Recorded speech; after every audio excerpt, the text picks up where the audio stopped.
go get his person.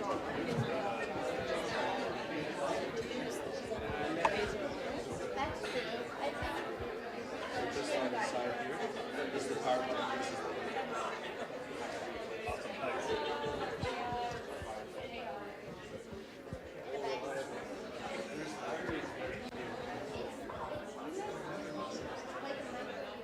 Okay, we're good now, right?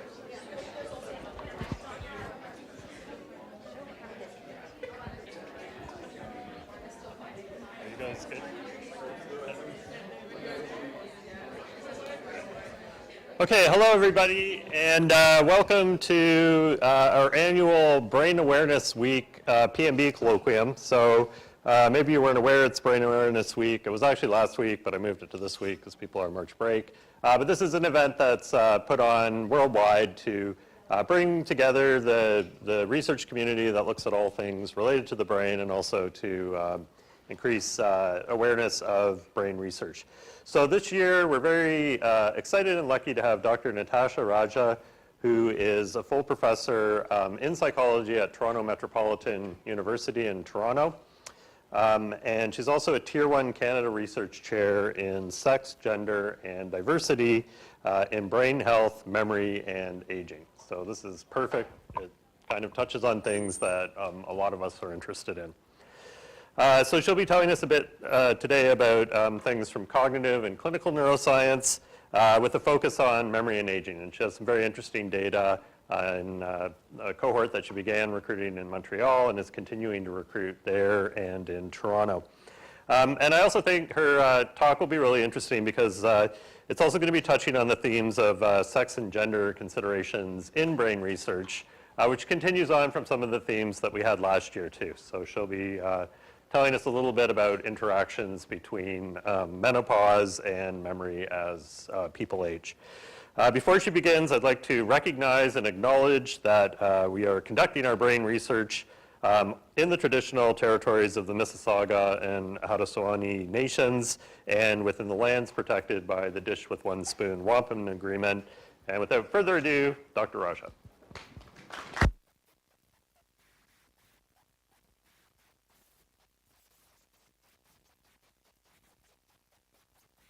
Okay, can you hear me? Is that good? Yeah, okay. Awesome. So thanks for inviting me. I want to thank the organizers of Brain Awareness Week and for inviting me to give a talk here about some of the work that I've been working on at both McGill University and now at Toronto Metropolitan University. So forgive my typo. I like to think we're still in 2024. But I'll be talking to you today about age-related differences in episodic memory and related brain function, and considering the role of biological sex and menopause. So before I start, I just want to acknowledge my team, my research team, my students, collaborators, and funding agencies, without whom this work wouldn't be possible. Okay, so since graduate school, I've been very, very interested in aging and looking at what cognitive differences occur as we age. And some of you might recognize this image from a classic paper by Denise Park and Patricia Ruda-Lawrence, where they basically summarized the cognitive aging literature and talked about how does age affect different types of cognitive abilities. So you can see from this slide that with advanced age, there's decreases in numerous types of cognitive abilities, but there is some maintenance of world knowledge and semantic memory as well. In my research, I've been really interested in a particular type of memory that declines with age, a particular type of long-term memory called episodic memory. So what is episodic memory? I don't know what everyone's background is in the audience, so I just wanted to give a bit of a review of what episodic memory is. So episodic memory was first defined by Endel Tulving back in the early 1970s as our ability to encode, consolidate, and retrieve past personal experiences in rich spatial and temporal contextual detail.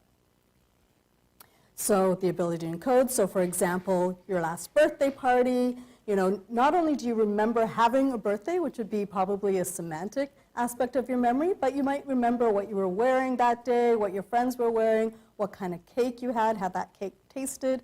So that level of detail, so it really highlights our ability to kind of mentally time travel and re-experience the event, as opposed to just having a sense that something happened or having a script in our mind about a past event that we experienced. So it's a real reliving of our previous event that includes, however, some facts. So episodic memory tasks will always have some aspect of semantic memory embedded into them because we need knowledge in order to understand and interpret the experiences that occur in our day-to-day life. And it will have some aspects of autobiographical memory because we do build our stories over time, but it's separate from autobiographical memory because it requires that deep contextual reliving of that experience as opposed to a story we know about ourselves.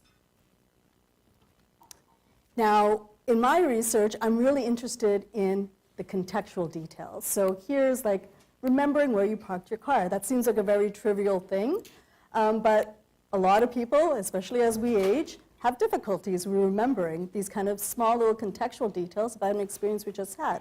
So where in the parking lot, what spatial location did you remember parking your car in?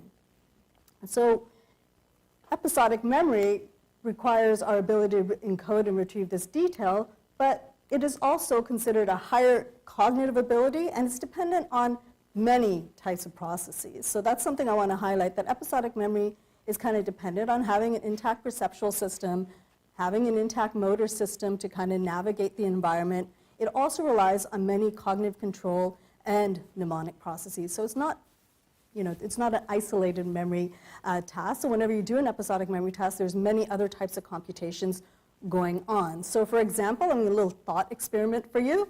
Right, so tomorrow, if someone's like, did you attend Natasha's talk? You're like, yes, I remember attending that. I have a recollection of that. And then someone asks, well, where were you sitting in the audience when you attended Natasha's talk? So you could answer that question in multiple different ways. So one way you could answer is you really have a recollection of where you were sitting spatially in the audience, right? But you could also retrieve that information by using logic and inductive reasoning, remembering your field of view when you were looking at me and saying, and deducing, oh, I must have been sitting on the top back left because she looked like this to me. And so you could really use these kind of cognitive control and executive and motor and perceptual to reconstruct something in your mind that really wasn't the memory that you retrieved. And the reason I bring this up is just to say that when we do these episodic memory tasks, we really are relying on the network engagement of multiple memory systems and non-memory systems to do these types of tasks. And the idea that there are several brain networks associated with successfully encoding and retrieving episodic memories is not new. It's been around with us for many, many decades. And here's a study done by Lars Nyberg et al. Back in 2000, so 25 years ago now. And this is actually an 015 PET study. So this is a study where individuals had to go into a PET scanner and they were asked to encode sentences or pictures, and these were young adults. And they were asked to encode sentences or pictures. And with PET, it's a bit different than fMRI. So you go into the scanner, you inject someone with an 015 radioisotope, and you have to wait for a bit of time for that radioactive water to basically go with the blood flow to certain areas of the brain that are active, and it's a 1-minute window. So all these are 1-minute window scans for an individual. So you have encoding for sentences, encoding for pictures, and then at retrieval, they did this interesting manipulation. Because it's not event-related fMRI, you had to get a bit creative about how you could get at the recollection detail, so how much someone is retrieving when they're in a retrieval task. And so what they did was they varied the number of encoding targets at retrieval. So you had individuals do a retrieval task for sentences or pictures, and in some of these scans, they had low targets, so very few old stimuli. Some of them had medium targets, so 50-50 old and new stimuli, and some had a high target, so 80% of old, 20% of new. And what you'll notice here is a pattern of activation that was determined using a multivariate tool called partial least squares analysis that looks at how whole brain patterns of activation reciprocally relate to a weighted contribution of the experimental design. So you have areas in blue and areas in orange here. These are called negative saliences. These are called positive saliences. And you'll notice that here you have something called a mean brain score. So areas in blue are associated with activations that have negative mean brain score. Areas in red are associated with tasks that have a positive brain score. And so what this latent variable is showing is that during encoding, adults increased activation in medial temporal lobe visual areas, but at retrieval, they increased activation in lateral prefrontal, lateral parietal areas. But this level of activation at retrieval did not vary significantly based on how many old and new targets there were. So they were really looking at being in a retrieval state. So when you're in a retrieval state, you seem to engage these lateralized frontal and parietal kinds of regions. Now, with advanced technology, we were able to, with event-related fMRI, be able to look at when someone is retrieving actual events that occurred to them. So here is a summary of a meta-analysis done by Rugg and Wilberg where they looked at episodic memory recollection. So times in which people successfully retrieved past episodes. And what they noticed was a very different pattern of brain activation.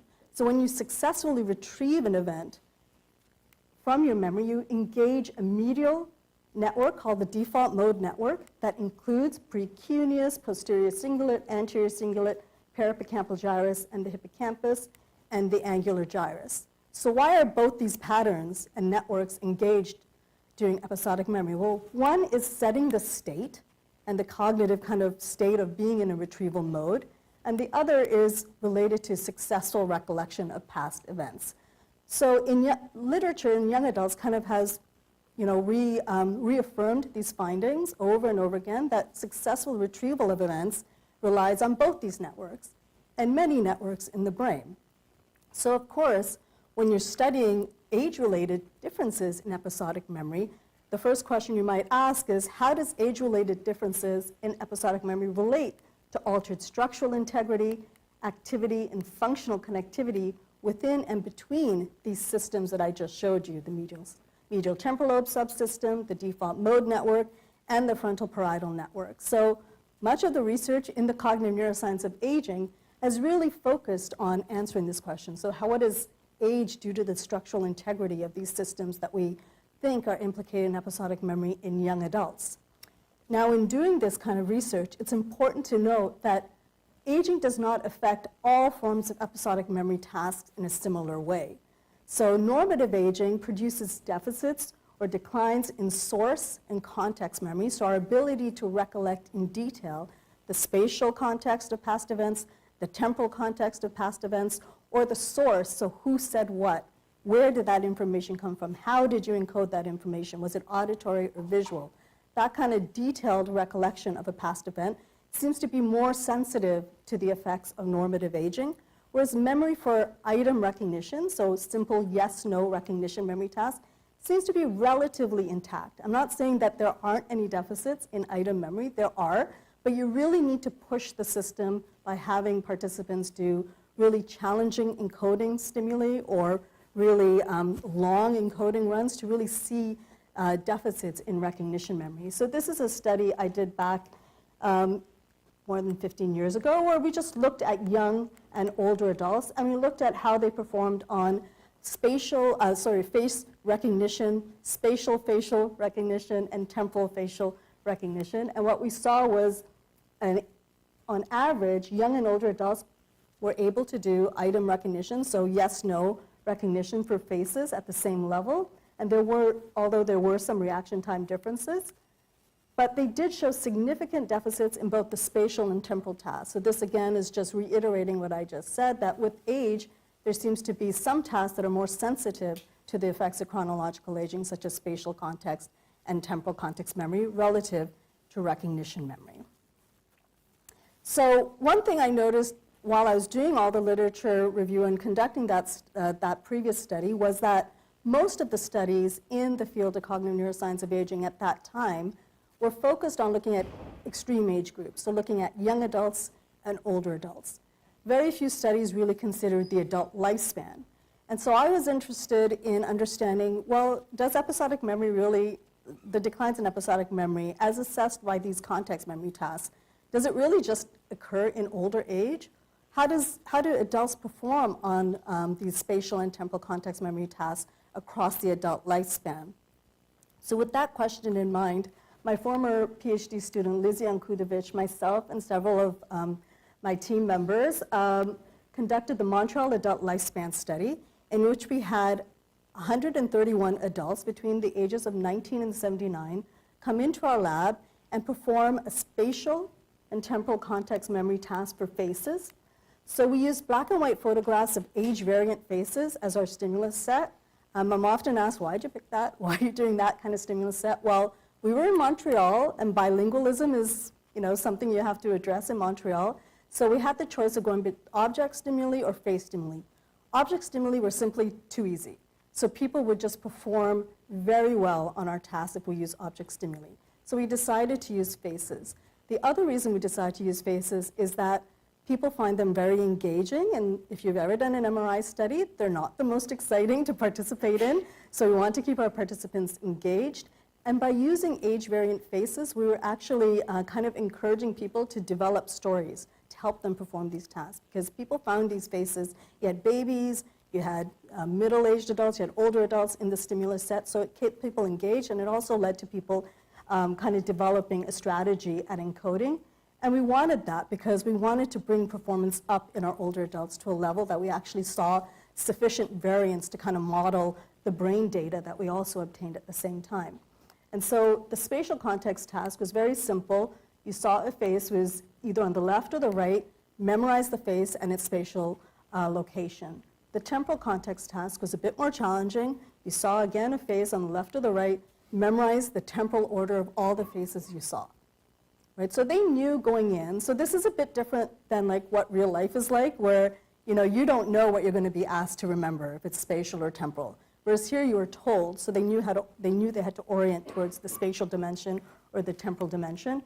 And they did that for either an easy condition in which they had only 6 faces to memorize, or a hard condition in which they had 12 faces to memorize. And so here you see what you'd expect to see, right? So most of the literature at that time showed that, yeah, there should be a linear effect in episodic memory decline with age, and that is what we saw in males and in females.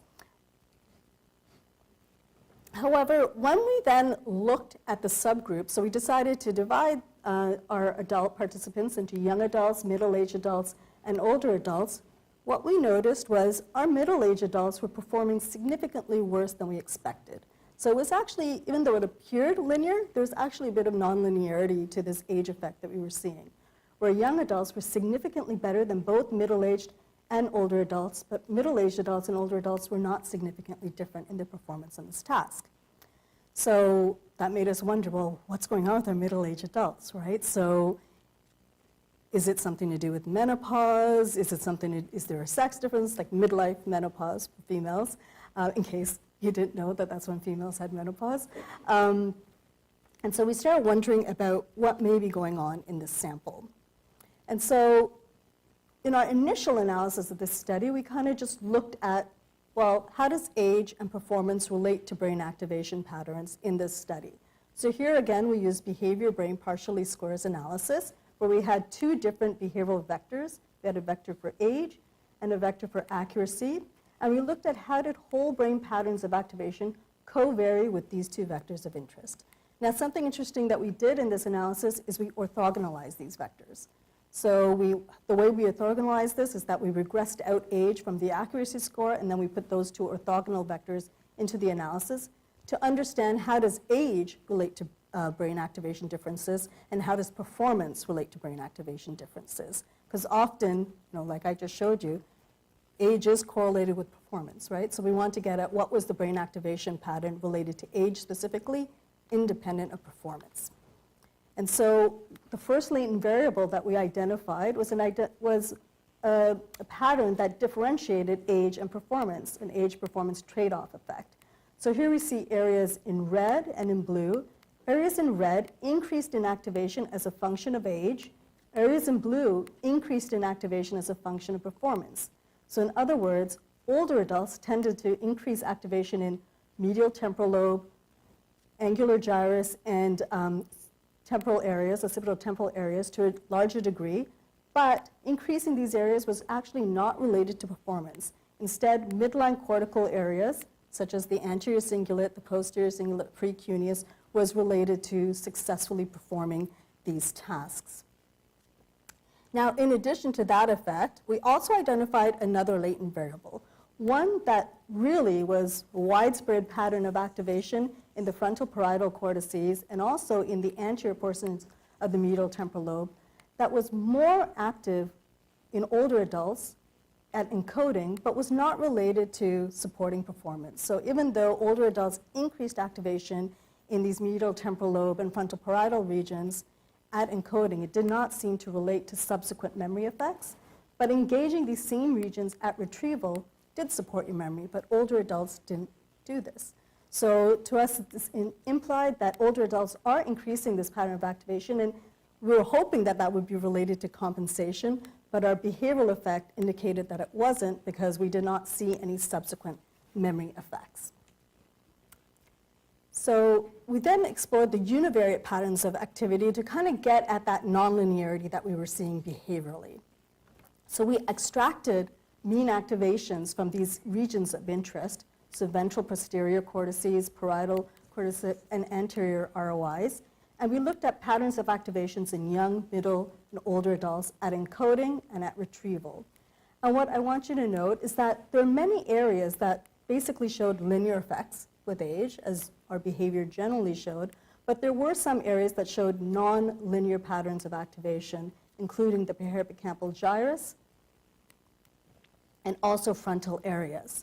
And another interesting thing was that parietal cortex seemed to show this linear pattern of increase at encoding and at retrieval, but if you looked at encoding versus retrieval, it actually appeared as though older adults were not modulating activation in parietal cortex, whereas other age groups were.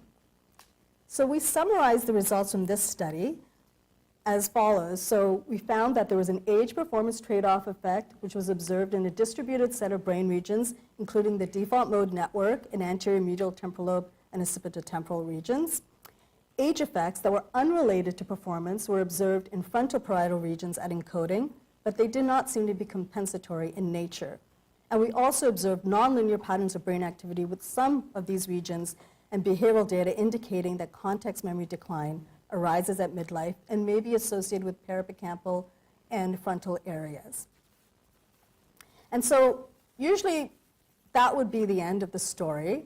But one thing that, this is the end of the story, as it is for many of us that do cognitive neuroscience, is that the neural correlates of age-related memory decline are the same in females, right? So we didn't look at sex, even though we saw something that was interesting in midlife that made us think about sex. In our initial analysis, we did not look at sex. And the reason we kind of followed this assumption, and many people in the cognitive neurosciences of aging have followed this assumption, is because there is no sex effect in behavior. So if there's no sex effect in behavior, why would you even think to look at the brain to look for sex differences? Well, one important thing to consider is that even in the presence of comparable task performance in females and males, it may be that the underlying neural mechanisms that support that cognitive function may differ by sex. And so we were interested in the question is the neural basis of cognitive decline the same in males and females, even though behaviorally the patterns were the same? Do different cohorts implement different compensatory mechanisms to support cognition in advanced age? So we started to think about these things, primarily driven by the middle age effect that we were seeing, but we started to wonder, well, are there sex differences in the neural correlates of age effects? And the other reason we became interested in this is that in the literature, in the clinical literature in psychiatry and neurology, there's a lot of sex differences in the prevalence of diseases. So I particularly am interested in Alzheimer's disease because it's a disease that affects the episodic memory system early on in adulthood, as I'll show you. But there's many other diseases that maybe some of you are studying them that do show sex differences in their prevalence rate. So I became interested in understanding, well, even though we don't see behavioral differences in episodic memory in that study, are there biological differences by sex related to episodic memory? And the reason I became interested in that is because, as I mentioned, episodic memory decline is one of the earliest and most consistent effects you see in Alzheimer's disease. And Alzheimer's disease has a higher prevalence rate in females. So 2/3 of cases in Alzheimer's disease is observed in females. And so bringing those two things together, I wonder, what can we do? So what is the lowest hanging fruit when you do this, right? So when you become interested in sex differences, well, you could revisit your older data sets, right? So that's the first thing you could do, and explore how diversity-related factors, such as sex and gender, may be associated with individual differences in neurocognitive aging. So that's what we did with the lifespan study. So this is a former PhD student of mine, Sivanya Suprapanipale, who conducted a reanalysis of the adult lifespan study to look for sex differences. So what we did was we extracted our males with a rate-limiting factor in this study, and we matched our females based on age and education to the males that were present. So our samples were definitely diminished in this analysis compared to the full lifespan study. We had 15 males, 15 females, and young adulthood, 10 males, 10 females, and 16 males and 16 females.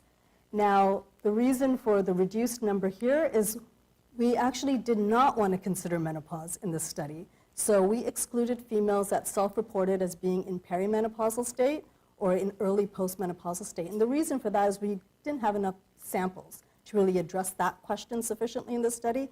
So we didn't want it to introduce additional variance into our analysis. So we excluded those participants, and we just looked at sex differences in the effective age on memory and memory-related brain function in this study.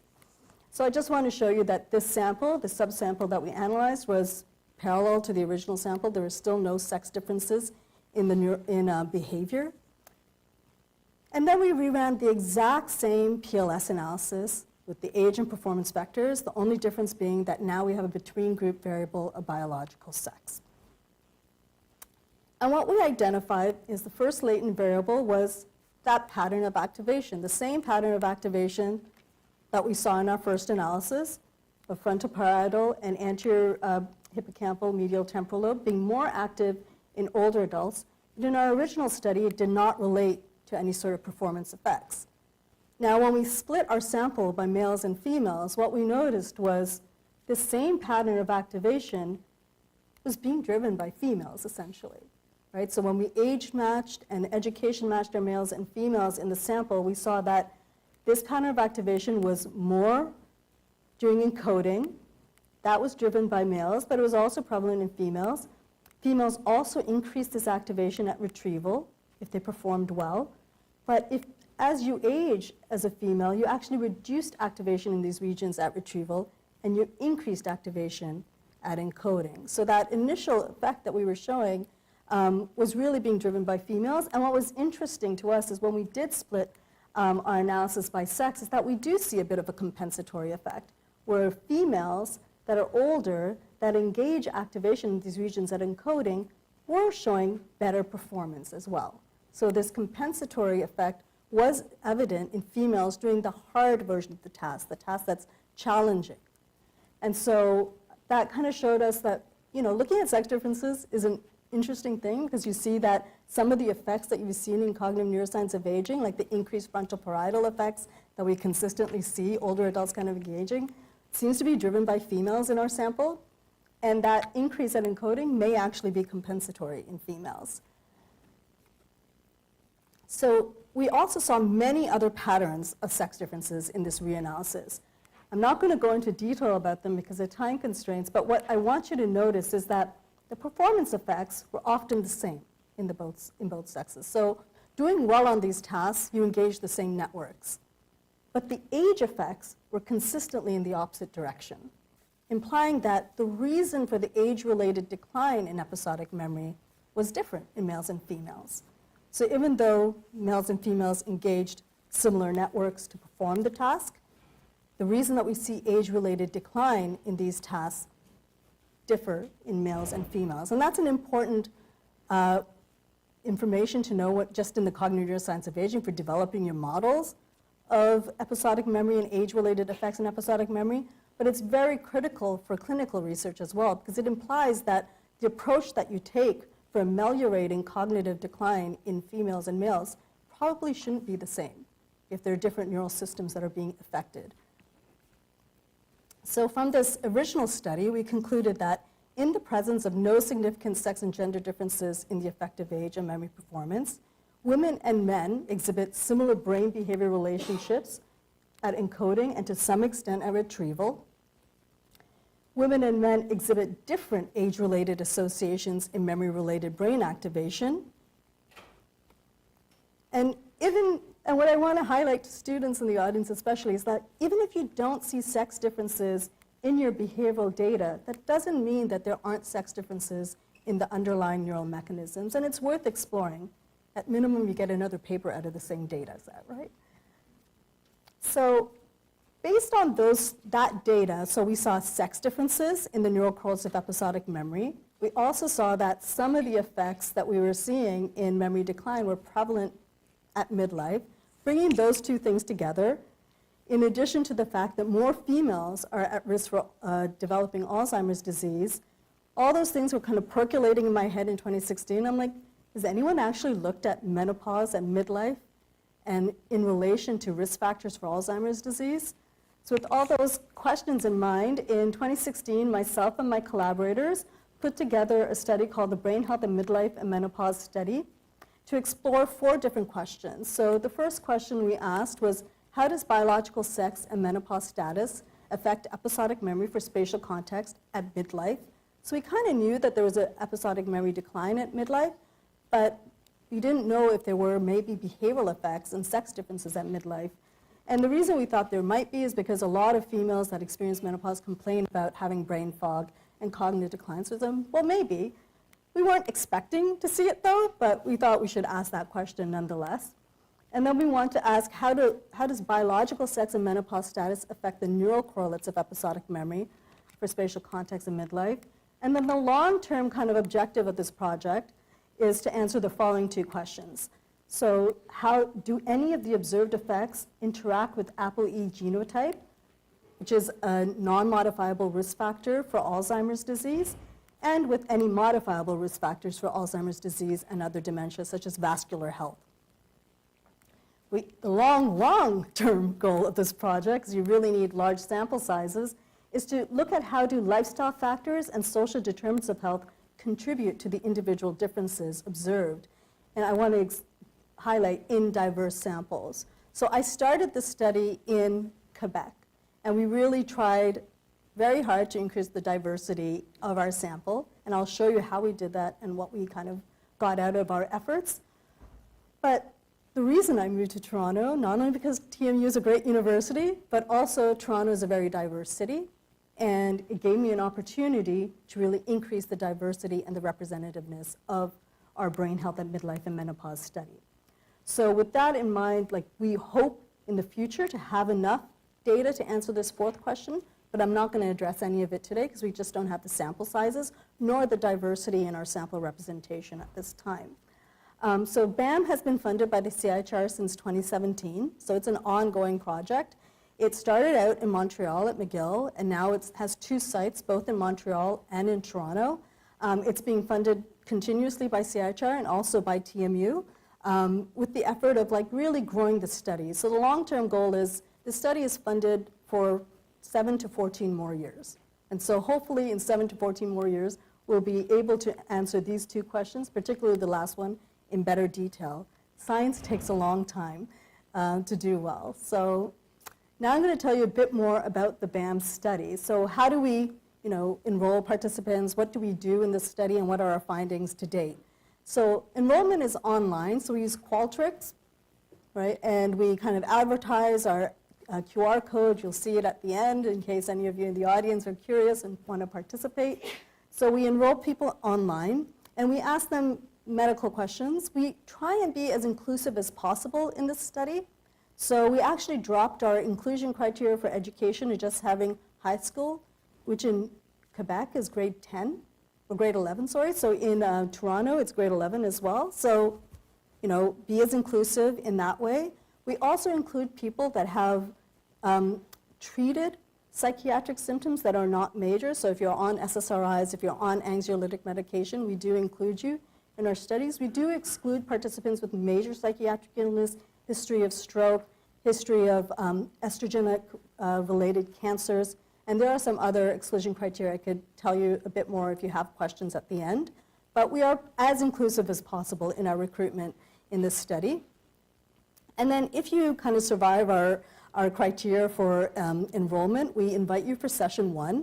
And in session 1, we do a large neuropsychological assessment to look at your anxiety, depression, psychiatric health, cognitive health, to make sure that there's nothing undiagnosed when you participate in our study. And then we also do a lot of lifestyle and health questionnaires. So we really want to deeply phenotype the participants of the study. They're with us for 3 hours, and they chat, and they tell us a lot about themselves. They tell us the details of their reproductive histories, if they had children, when did they get their period, what kind of period did they experience throughout their life. So a very detailed history of our participants. And then we use what's called the STRAW 10 questionnaire to categorize them based on their self-report on whether they are in premenopause as a middle-aged female, perimenopause, or postmenopause. We also get blood at this time, and the blood is used to genotype individuals for the ApoE genotype and other genes. It's also used to get some biomarker data related to vascular health and AD pathology, and also to validate their self-report on their menopausal status. So we get hormone levels for progesterone, FSH, LH, estradiol, and we look at that to validate that, yes, indeed, they are at perimenopause or postmenopause based on their STRAW criteria and their blood work. So after session 1, if the person is still interested in the study and they kind of do not have any undiagnosed cognitive or psychiatric symptoms, we invite them to session 2, which is our MRI session. Again, we get blood donation, but we get that, someone asked me this at yesterday's talk, I know the order here is like it's at the first. It's actually the last thing we do because we don't want people to faint in the scanner, but also it would affect the bold response. And so they come in, they get a T1 weighted scan. So this is an MP-RAGE scan that's a 1x1x1 isotropic structural MRI scan that we use for analysis of cortical thickness, hippocampal volume. We also use it for registration of our other images. And then we get an ultra-high resolution T2 weighted image. So this is a 0.6 millimeter isotropic acquisition, and it allows us to look at hippocampal subfields. And we get resting state fMRI. So this is a 10-minute eyes open resting state fMRI that we collect on these individuals, followed by a task fMRI, which is, of course, a spatial context episodic memory task, which is what I do in my lab, and then followed by a diffusion weighted imaging protocol. So we acquire all of this in the individual, and I'm going to tell you a bit more about the task fMRI paradigm. So the paradigm is different from the adult lifespan study, and the reason it's different is that when we looked at the adult lifespan study, we were wondering how did people perform the spatial context task. We thought, well, they may have been using verbal labels. So left, right, is that spatial? Is that truly spatial? Or could they have said, oh, that's a left face, that's a right face, and encoded it with this kind of associative kind of strategy as opposed to a spatial strategy. So we decided to up the ante and make it a bit more of a true spatial context memory task. And because we were focusing on middle age, we can make it harder, right? So middle-aged adults are still, these are cognitively unimpaired, high-performing middle-aged adults. So we had adults come in and they did a 4-quadrant task where they're asked to memorize, again, black and white age-variant faces, the same stimulus set, encode the face and its spatial location. And then after encoding, they had a little break, but they got to self-evaluate how they thought they were doing. And then they had a retrieval task. The retrieval task was very different than our previous paradigm. They saw old and new faces one at a time in the center of the screen. And there were, all this response mapping was at the bottom of the screen to help orient themselves. But they were asked whether or not the face they saw was familiar. So I remember seeing it, but I don't remember the spatial location. I remember seeing it was in the top left. I remember seeing it bottom left, top right, bottom right. This is a new face. So the way people approach this task is interesting because they're told to memorize the spatial context, and they know that that's the goal of the task. They actually try to do the spatial context memory task first, and then they default to the recognition if they can't remember. And the way we know this is that the reaction time data for these spatial contexts is really fast compared to the recognition. So I want you to keep that in mind, that in this design, correct source and recognition are really just the inverse of each other, and you default to recognition on this task. So these are not like the typical source memory paradigms where you have stimuli presented to you and you first make the decision for recognition, and then if you recognize the stimulus, you move on to make the spatial context memory decision. This is kind of all happening at the same time, and the goal is to remember the spatial context. So with this paradigm, there are many types of responses that you could get from individuals. So, if you see a new face and you identify it as new, that's a correct rejection. See a new face and you say it's familiar, that's a false alarm, right? And then you have recognition, where you say something is familiar, if it's new. If it's old and then you say it's new, it's a miss. And then there's also these source misattributions, where people will label a different spatial location even though that's not what they remembered seeing. And then the response type of interest to us is the source correct, when they correctly recollect the face as being in the top left, top right, bottom left, bottom right. Now, in the analysis that I show you, we focus mostly on source correct and correct rejections. So how are we doing in the BAM study so far? So here's some data from our recruitment success in Toronto and in Montreal. So Montreal's been active since 2017, so we've had the most success there. I just moved to Toronto last summer, so we're still ramping up in Toronto. So in Montreal, we had 483 participants visit us for session 1. Many of them got excluded. So why were they excluded? Many individuals were diagnosed with psychiatric issues or neurological issues that they were unaware of, and our ethics has us contacting them and making sure that they're seeking out the care if they are identified. They do not meet MRI safety requirements for participation. They decline to continue because after 3 hours of session 1, they're like, I cannot do 3 hours again. Some of them was medical exclusion, so the funny thing when you do human studies is humans are interesting. They don't always self-disclose at the first time. So individuals that said they didn't have any psychiatric issues at enrollment showed up in session 1 and then declared some medical conditions that were exclusionary to our study. And then we also had reproductive exclusion, and this was someone that forgot that they had an oophorectomy, a single on one side, so we had to exclude them in our study.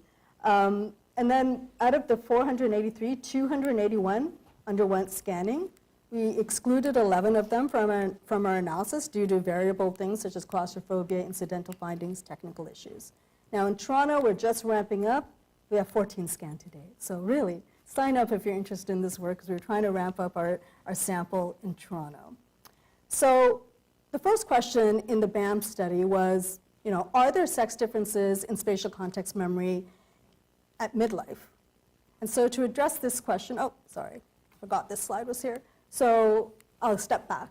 So one of the goals, as I mentioned, about the study was to diversify our sample. And here's our sample from the Montreal group. And you can see that, it's a bit more diverse than Montreal, but not great. So we had almost 78% Western individuals participate in our study. And then this is the groups of other individuals that participated in our study.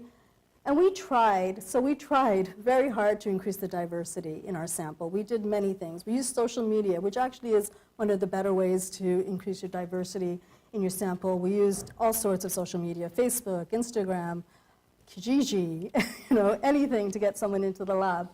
And another thing that we found really interesting is that by increasing the diversity within our research team, we were actually able to increase the diversity in our sample. So the reason I say this is that if you look at the representation of Latin and mixed individuals in our sample, they're much higher than what is actually prevalent in Montreal, and that's because who was in my lab at that time doing the testing. So this just highlights how grassroots efforts and making sure you have the diversity in your lab members really helps address that question of diversity. And now in Toronto, as we try and increase, our focus on diversity in our representation of our data, we're engaging individuals with people with lived experience. So females that are experiencing menopause from different communities, being our spokesperson, going out there, helping us do the work. We post in OBGYN clinics to kind of, where females go. We use flyers in mailbox in diverse communities. We're printing our posters in different languages. We're advertising in different languages now to try and engage, but there's always the caveat that when you do that, you have to make sure that who you recruit can still speak the language in which they're tested in, right? So we still test in English primarily or in French if someone, because our stimulus and our neuropsych is only available in English and French. And so we still have to make sure that who we recruit is fluent enough in English to perform our task and to participate in our study. So now I could go back. So our first question was, are there sex differences in episodic memory for spatial context in midlife? You could remember that in the lifespan study, we didn't see sex differences, right? But in our lifespan study, we were not highly sampled for middle age, right? So we didn't really have the samples that we have now. So here's a breakdown of the samples that we had in the Montreal cohort. So we had YA as young adult, MA as middle age, and then you have premenopausal, perimenopausal, postmenopausal. And even though we did all of the screening, some females still came in. Their self-reports on the straw questionnaire were unclear. Their blood work was unclear. And so they were identified as indeterminate and were not analyzed in what I'll present to you. So here's our sample, so 270. The number of ApoE4 carriers, very low, 67, but it's relative to the statistics. So 20 to 25% of the population have a single E4 allele, so we're on track with that. And you can see that the education and the age in years. And so with that sample, we looked at whether or not there were sex differences, and we saw that data using analyzed by my former postdoc, Ricky Lissaman, who just got a faculty job. Yay, Ricky. So what we found was there was no age effect in performance in males, but there was an age effect in spatial context memory performance in females. So this is for retrieval accuracy or correct source in this study. And so, so there's an age effect, and there's a sex difference in the age effect at midlife. Who's driving this effect? Is it really just age at midlife in females, but not in males? So to look at the question of whether or not it's menopause that's driving this effect, we used a data-driven approach. So we didn't want to kind of bias the data to look at menopause. My former postdoc, Annalise, who also got a faculty position that starts this summer, used a method called segmented regression to see whether or not there was a nonlinearity to the age effect that we observed in females. So using segmented regression, we were basically just looking to see if there's any sort of bend in our linear models. And what we saw was in males, as expected, there was no segment observed because they really didn't show an age effect. But in females, there was a segment, and it occurred roughly at the average age of menopause in females, so around 50. Now, when we load the data with the actual participant and their menopausal status, you can see that that effect is driven by postmenopausal females who are in orange. So one thing to note is that there's a lot of variability here, right? So one thing I want everyone to take home is menopause is not a disease. It's a natural experience of all females that have ovaries. And so there's a lot of variability. And although we're studying how menopause affects brain function and whether how a female experiences menopause might put her at greater or less risk of cognitive decline and dementia in later life, most females go through menopause with minimum disruption and are cognitively high functioning. So I just want to put that caveat out there. We are interested in understanding why some females don't experience menopause that way, to see if these are the females that need support and intervention at an early age to prevent further decline. Now, one of the questions that we received in review of this paper was, well, is it that we know that there are sex differences in episodic memory ability?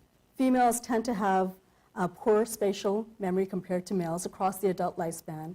They tend to have better verbal memory compared to males across the adult lifespan.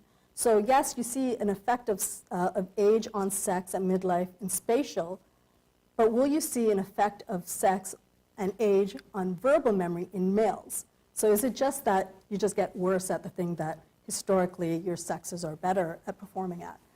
And what we see is that when we look at verbal memory using the CVLT data, we don't see any age effect. So remember, these are high-functioning middle-aged adults. They're working. They're out there. Verbal memory is intact. It's a flat line, essentially, in both males and females across age. So it's something about that spatial context memory that really is tapping into menopause-related age decline in females and not males. So then we asked the next question. So what are the neural correlates of this effect that we see in postmenopausal females? So we looked at menopause and age-related differences in brain function in a sample of premenopausal and postmenopausal females. And this is a study led by former master's student Ariel Krestal and supported by Annalise and Ricky. And age and menopause are correlated. There are studies that have attempted to kind of address that collinearity in biology, essentially, by age matching. So there's past studies that have basically looked at age-matched pre- and postmenopausal females. Now, the reason we didn't take that approach is, A, it's very hard to find young postmenopausal females and old premenopausal females, but we also know that early age of menopause is in itself a risk factor for cognitive decline and Alzheimer's disease and dementia. So you're kind of mixing, things up when you try and do that kind of matching process. So what we decided to do is try and tackle it statistically instead, and accept the reality that age and menopause are correlated variables. And chronological aging and reproductive aging in a female and in males are two intertwined things. Like, to think of them as separate is probably not the reality of our experience. How we age reproductively is probably affecting how we age chronologically, and vice versa. So we wanted to take a more kind of holistic and environmentally consistent approach to this analysis. So we used partial least squares because collinearity does not affect your results in partial least squares. And we had menopause and age, and behaviorally we just want to make sure that this restricted sample showed the same behavioral effects that Ricky showed, and we showed that, yes, there is an age effect, but only in postmenopausal females, and age and menopause status is related to poorer source memory, and of course then the inverse is better recognition memory. So I'm boring in my lab, I use the same methods over and over again. And the reason I do that is so that results are comparable. And so we use brain behavior multivariate partial least squares again, exactly like the lifespan approach, but now instead it's menopause status that we're interested in. So these are middle-aged females between the age of 40 and 65 who are either confirmed as being premenopausal or postmenopausal. The perimenopausal females are excluded from this analysis.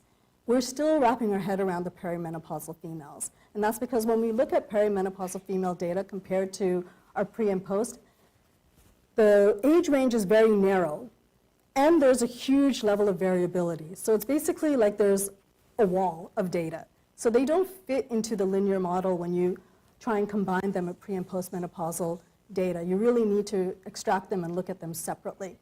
And so we only looked at pre and postmenopausal females, and we used partially squares. So we stacked their fMRI data for successfully encoded and successfully retrieved event-related fMRI data points. And so in this case, success was just the ability to remember, a hit. So this is not just correct source, this is correct source plus recognition in the activation data.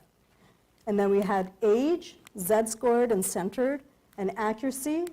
This time we did not do this, we did not anti-correlate these two variables. We put accuracy as a Z-scored centered variable instead, and we did the same cross-correlation and decomposition using SVD as we did in our previous studies.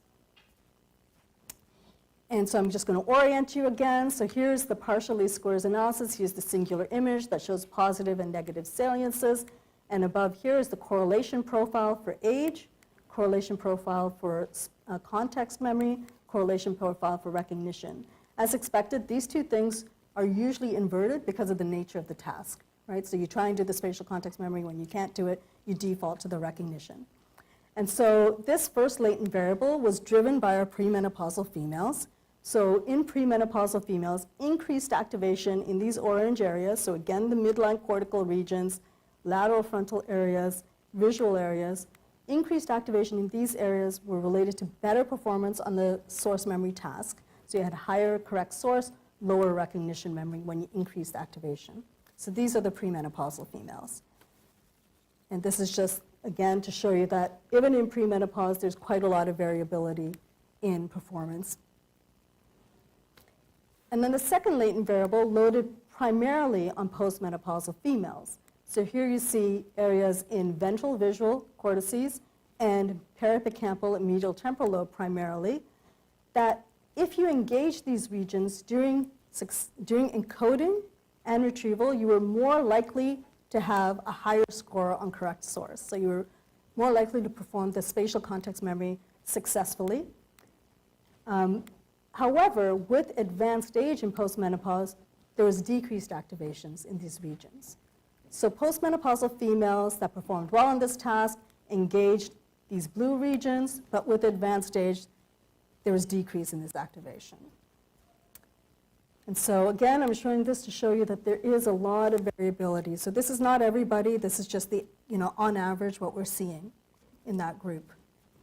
So then we want to know, well, why, right? So what are the factors, what are the biomedical, like mechanistic factors that might be driving this age effect at postmenopause, especially given the great level of individual variability. Not all postmenopausal females show episodic memory decline.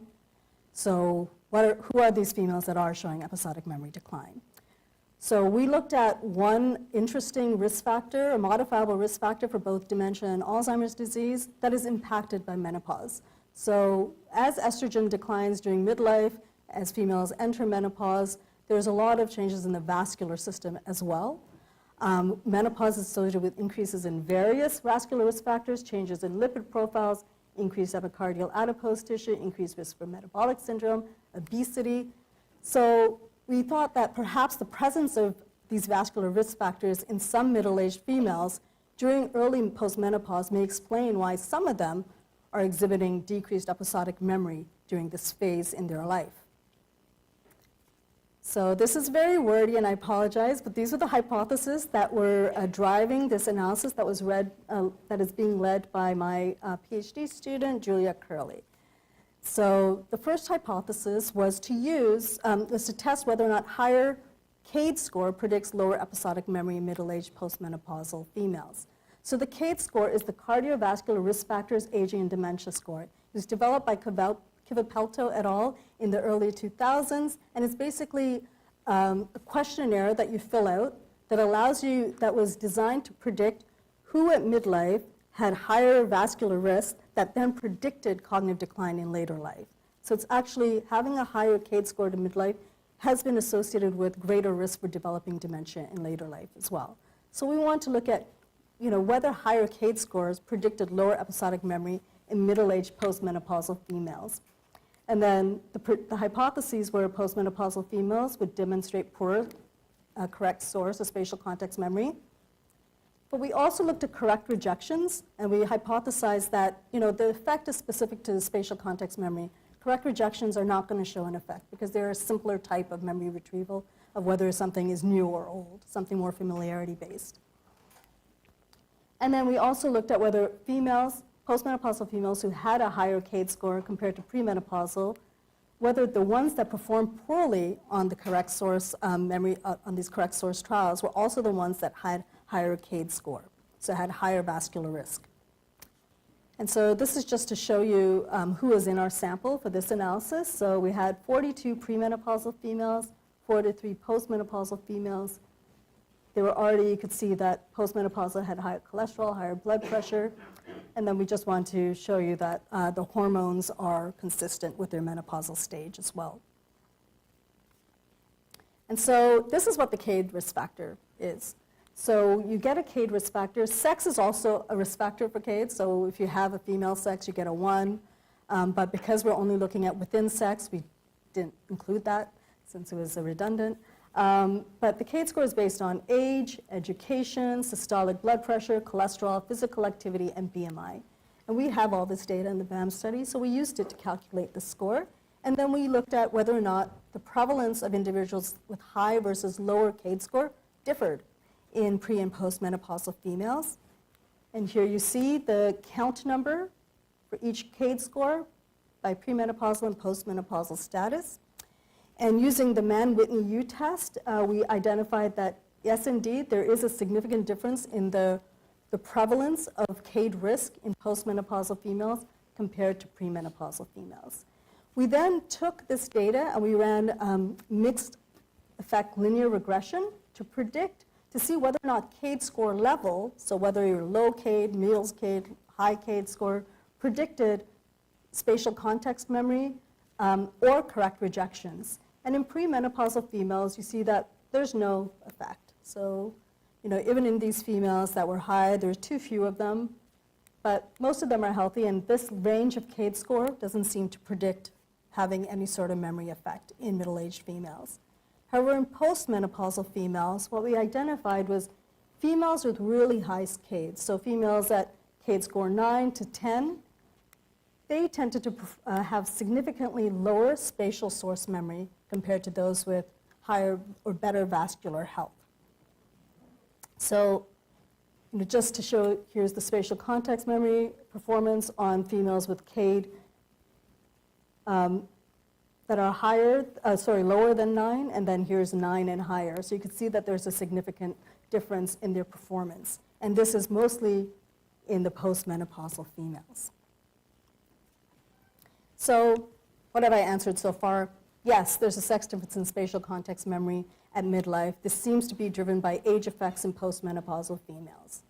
In the brain, this seems to map on to differences in parahippocampal gyrus activation and ventral occipital cortex activation in postmenopausal females. Those postmenopausal females that tend to perform poorly on this task seem to also have poor cardiovascular health at midlife and during menopause. Now, what about 80 risk factors? So, we're really interested in the ApoE4 allele and its effects on vascular health and also on episodic memory and 80 biomarkers, but we have very few people with this genotype. So what Ricky decided to do was just collapse all these middle-aged females, so we had a decent enough sample to look at ApoE4 effects on cognition and 80-based blood biomarkers. So what about 80 risk biomarkers? Well, the sample size is small, so let's collapse across our menopause group at midlife and just explore this. So what we found was individuals, middle-aged females, regardless of menopause status, so this is not menopause specific, this is just middle-aged females with an E4 positive allele, so just a single allele or a double allele, tended to show lower levels of 80 biomarker, A beta 40, 42 in their blood. Why lower? Well, when you have amyloid beta plaques accumulate in your brain, the inverse is that you'll have lower levels of amyloid beta 40, 42 in your blood. And so females with this E4 allele at midlife are already showing this kind of decrease in 80-based biomarkers in their blood. What about performance on our task? No luck. Right? So this is consistent with everything in Alzheimer's disease literature out there, trying to identify behavioral, especially in episodic memory effects in middle age has been a challenge. There have been many tasks designed to try and get this effect. In our first iteration, we did see an effect, and we were like, yay! And then we increased our sample sizes, and it disappeared, and we went, ah! But at least it's consistent with the literature, so we do not see any E4 effect on episodic memory task performance. So what can we take away from the BAM study so far? So first we could say that the negative effect of advanced chronological age on memory performance on midlife is most evident in postmenopausal females. So in the lifespan study, we saw that midlife effect. We followed it up with sex differences in menopause, and it's there in midlife, but it's driven by postmenopausal females. Menopause status directly affects the direction of age and performance-related correlations in the brain activity, particularly in the parahippocampal and ventral occipitotemporal regions. Poor midlife vascular health contributes to episodic memory decline in postmenopausal females, and preliminary results suggest that having an E4 allele at midlife is related to increased 80 blood-based biomarkers, but not memory in middle-aged females. So conclusion for this week's brain awareness talk is please look at sex differences in your data. There are sex differences in the effective age on memory and related brain function. Also, consider extending your studies into midlife, since midlife seems to be a critical period in human brain and cognitive aging, especially in females. And it's important to consider that risk factors for AD, such as having an E4 allele, affect AD-based biomarkers decades prior to symptom onset. So this is consistent with Jack's model and many models of Alzheimer's disease that argue that neuropathology and pathological changes in the brains of individuals at risk of Alzheimer's disease emerge decades prior to symptom onset. And so we're showing that, yes, in the blood, we're seeing this effect in females at midlife. And the take-home message, what should we do with all this information for our own health? Maintain good cardiovascular health. That's the best bet for aging well, especially in females at midlife. So definitely, I think the next phase of my career is going to be trying to figure out how we motivate people to maintain good cardiovascular health by eating well and exercising. So that's the take-home message, especially in females during the menopause transition. Cardiovascular health is especially important. So thank you for your time. And if you want to sign up for BAM, please do.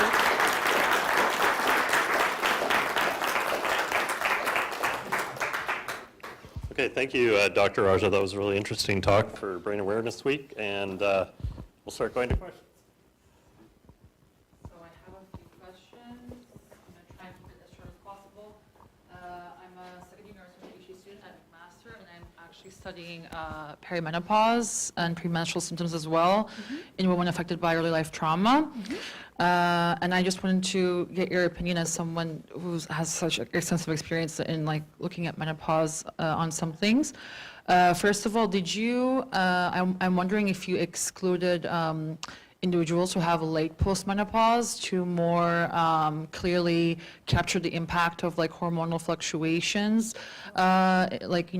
through perimenopause and I guess early postmenopause according to STRAW criteria. That's one of my questions. And another question I want to ask to add on to that, sorry to crowd it, but you mentioned that you use partial least squares to bypass the influence of collinearity in your data.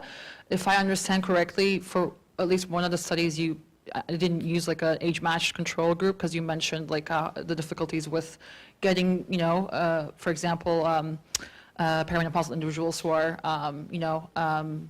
younger or the opposite. I'm just wondering if you had any issues with perfect separation or how.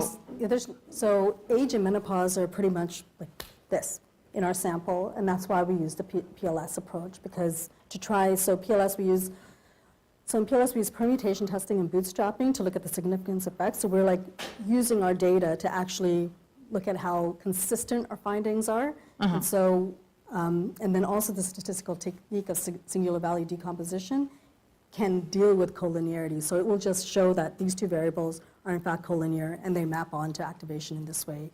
And if they aren't, and if there is a pattern of activation that kind of separates, that's super cool if you can see it, but it rarely happens, and the collinear variables stay together. Yeah. Okay, awesome. Yeah. And so the other question, yes, the subgrouping according to STRAW, yeah. With our larger sample sizes, we hope to do that for postmenopause. Peri is very narrow in age already, and it's so hard to get those subgroups in peri. It's hard. Maybe in 14 years of the final sample, we'll be able to deal with that. But we already can look at early and late postmenopause in our sample. We collapsed it to make it a simpler story. But we could totally just cut our age group off at 55 instead, or 56, and say that's early postmenopause as opposed to going into 65. Okay, Yeah. awesome, thank you. You're welcome.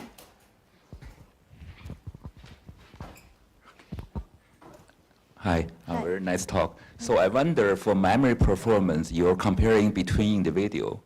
How much the other factor could sort of contribute to the overall performance, such as anxiety, confidence, attention, motivation, all that stuff could be contributed to it. Yeah, so that's why we have that question. I haven't found a student to look at this yet.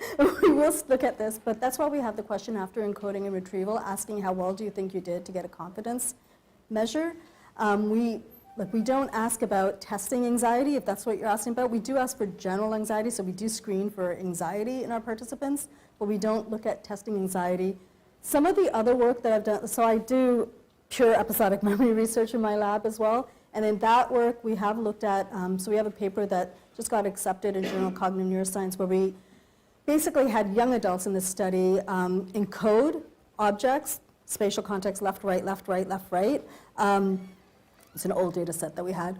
And during the encoding phase, in between each encoding stimuli, there was a fixation cross that, at a random time expanded in size. And so they had this dual task of responding to that fixation cross. And the reason my PhD student, my former PhD student, Abdel, designed it was he wanted to look at how being vigilant or attentive to the task related to encoding success, and how that then in turn related to other concepts in sustained attention literature and other literature such as mind wandering and individual subjective experiences of their memory. And so what we found in that study was if you had a long post-stimulus reaction time, so after an encoding event, if you took a long time to respond to that expansion in size, you performed poorer on the spatial context memory task. And that was related to increased activation in the default mode network, which is kind of the opposite of what I've been talking about with recollection, but this is encoding. So increased activation in the default mode during encoding was related to poorer memory performance, slower post-stimulus reaction time, and then also related to higher self-report and mind wandering during the experiment post-hoc, and lower CFQ levels, which is like your subjective memory assessment. So all these things, like when you know you're doing poorly in cognition, you feel like you're mind wandering, you tend to have this inattention during the task as well, and that seems to be related to a certain pattern of brain activation that predicts poorer memory. So we do look at it in young adults. We haven't added that to this yet. I'm very interested theoretically, though, in the influence of mind wandering and attention at encoding on memory. Yeah. I did a little bit of cardiovascular. We'll go here. Then I'll come back.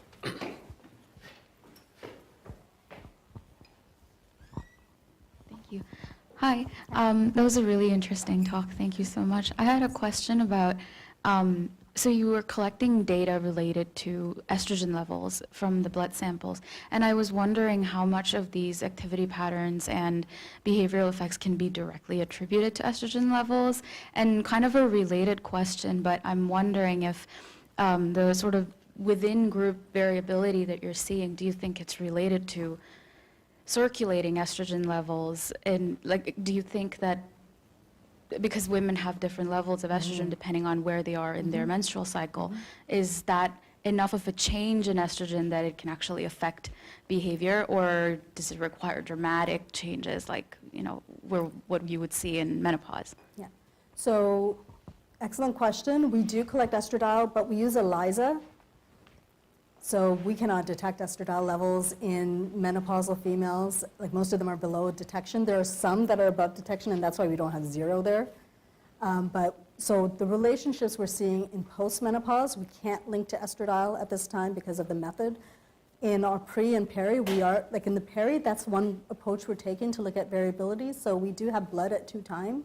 So we're trying to see if estradiol variation might be related to cognitive variation that we see in the perimenopausal females. In the pre, we can look at that. We also know when they had their last period, and so we do know whether they're in the follicular or luteal phase, and so we can do that analysis. We haven't yet, but that's something. If you want to come and volunteer my lab to do the analysis, you're welcome to. But we haven't done that. But the nice thing I will say is in the Toronto sample, we're using mass spec. So in Toronto, we're going to get estradiol levels in our postmenopausal females. We can't really, even though we have blood from our Montreal sample, we can't submit it because it's been too long. It's been frozen for too long for that analysis. We could use it for genotyping and things like that, but not really for hormonal assessment. Yeah, thanks.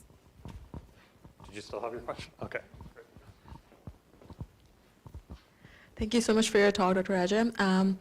When I was listening to your talk, I was wondering about pregnancy brain and, people who are pregnant, they go through that kind of brain fog. And I was wondering if you did collect the data that if they were pregnant in their lifetime, so did you notice any associations with the positive history or negative history of We being haven't looked at pregnant? parity yet. So we haven't looked at number of pregnancies, but these things come and go. So like there are people that do this work much better than I. So there are people, Emily Jacobs, Lisa, like there are groups in the world that are looking at pregnancy and its effects on maternal brain health.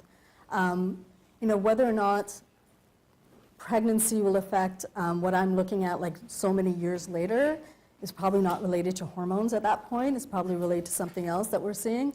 Some of my work that I've done in collaboration with Louise Pilote, where we look at the UK Biobank to look at history of hypertensive disorders of pregnancy and how it relates, so how does cardiovascular health at pregnancy and poor cardiovascular, poor pregnancy affect brain and then subsequent cognitive decline in late life, indicates that individuals that have hypertensive disorders of pregnancy later on in life have a greater white matter hyperintensities and also smaller brain volumes and do show cognitive effects. So they perform poor on neuropsychological assessment. So there is a link between hypertensive disorders of pregnancy, but there's a lot, like our follow-up studies now looking at socioeconomic status effects and gendered effects on that, because there is differences in the prevalence rate of hypertensive disorders of pregnancy based on ethnic minority status and socioeconomic status.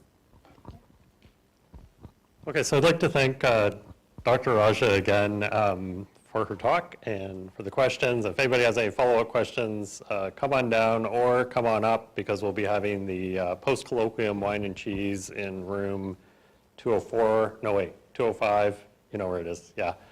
So come on by to that too. And thanks everyone for coming out today for Brain Awareness Week.